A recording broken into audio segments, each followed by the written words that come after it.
हरियाणा सरकार के 100 दिन पूरे होने को लेकर तमाम मंत्रियों की तरफ से भी उनके कामकाज की लिस्ट बनाई जा रही है, चूंकि एक अहम फैसला 100 दिन पूरे होने पर लिए जाना है। लेकिन हमारे साथ में हरियाणा सरकार में मंत्री राजेश नागर हैं, उनसे बात कर लेते हैं। चूंकि सरकार का और आपके विभागों के अगर 100 दिन के कामकाज को अगर देखें अब तक का, किस तरह का रहा और कौन से अहम फैसले रहे सरकार के? जो हमारे मुख्यमंत्री जी ने कहा वो किया। और तीसरी बार हमारी प्रदेश में सरकार आई। हरियाणा का इतिहास है, जब से हरियाणा बना तीसरी बार कोई भी सरकार रिपीट नहीं हुई। और जैसे ही हमारे मुख्यमंत्री जी ने शपथ लेनी थी, उससे पहले 24,000 से ज़्यादा नौकरियां एक कलम से साइन की।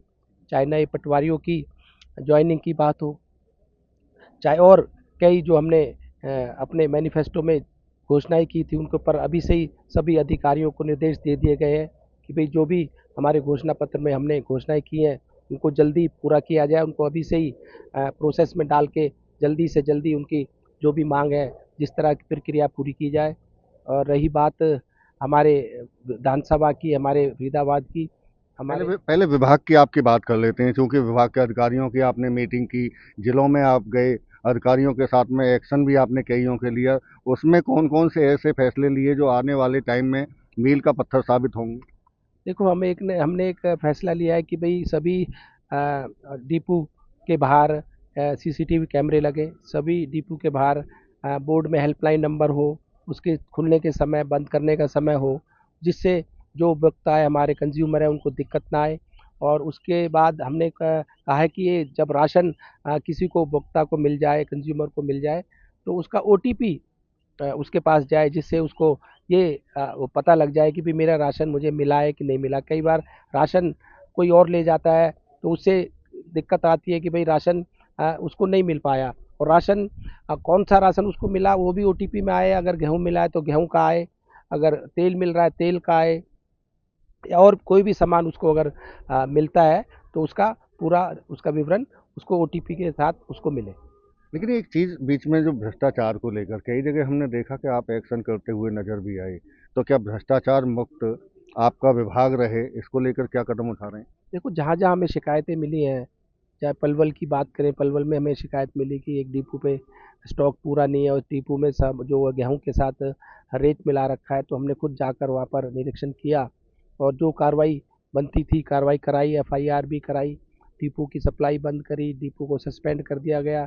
और उसके बाद उकलाना हिसार में हमें शिकायत मिली कि भाई गेहूं की बोरियों को गीला करके दिया जा रहा है, तो मैं मौके पे गया, निरीक्षण किया और सही पाया, कई बोरियां वहाँ पर हमें गीली मिली। तो तुरंत सभी अधिकारी जो भी उसमें थे, चाहे डीएफएससीओ, एफएसओ, इंस्पेक्टर, सब इंस्पेक्टर, सबको खिलाफ कार्रवाई की और निलंबित भी किया। और आगे भी जो भी हमें शिकायत मिलेगी या आएगी तो उसके ऊपर तुरंत कार्रवाई की जाएगी। राजेश नागर जी, एक सवाल आपकी विधानसभा से जुड़ा हुआ है। चूंकि आप सरकार में मंत्री भी हैं, लेकिन इसके साथ साथ में जिस विधानसभा से आपको चुन के भेजा है, उसको लेकर आपकी क्या प्लानिंग रही इन 100 दिनों में? देखो, एक एसडीएम ऑफिस की जो हमारी घोषणा हो गई थी, उसको जल्दी हम अमल में लाकर पूरा करेंगे। उस पर प्रक्रिया चल रही है और जल्दी हम एसडीएम ऑफिस हमारा यहाँ पर खुलेगा। उसके अलावा एक बाईपास की जो मैंने मांग रखी कई बार विधानसभा में, जब मझावली पुल बन जाएगा तो एक बाईपास चाहिए, जिससे कि जो हजारों गाड़ियाँ डेली जाएंगी आएंगी यूपी और यूपी से फरीदाबाद और दिल्ली या सोना राजस्थान तक की लोग यहाँ से आएंगे जाएंगे। उसके लिए 82 करोड़ रुपए हमारे की घोषणा हो चुकी है और उसका जल्दी काम शुरू होकर टेंडर होकर चालू हो जाएगा।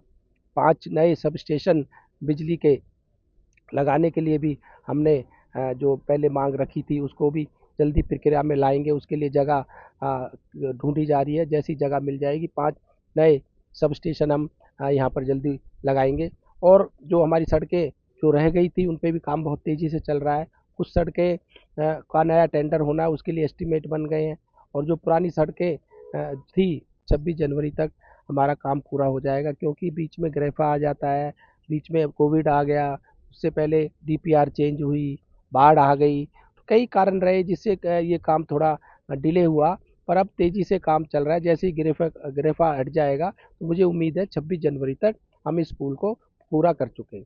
कर देंगे। बिल्कुल, ये थे हमारे साथ में हरियाणा सरकार में मंत्री राजेश नागर, जो बड़ी बात कह रहे हैं कि अब जो तिगांव विधानसभा है उसमें कई ऐसे कामों की प्लानिंग इन 100 दिनों में की गई जो आगे मील का पत्थर साबित होंगे। उसके साथ साथ में हरियाणा सरकार की तरफ से भी और उनके विभाग में भी कई ऐसे कदम उठाए गए हैं ताकि लोगों को, जो अंतिम छोर पर बैठा व्यक्ति है, उसको सरकार का लाभ मिल सके।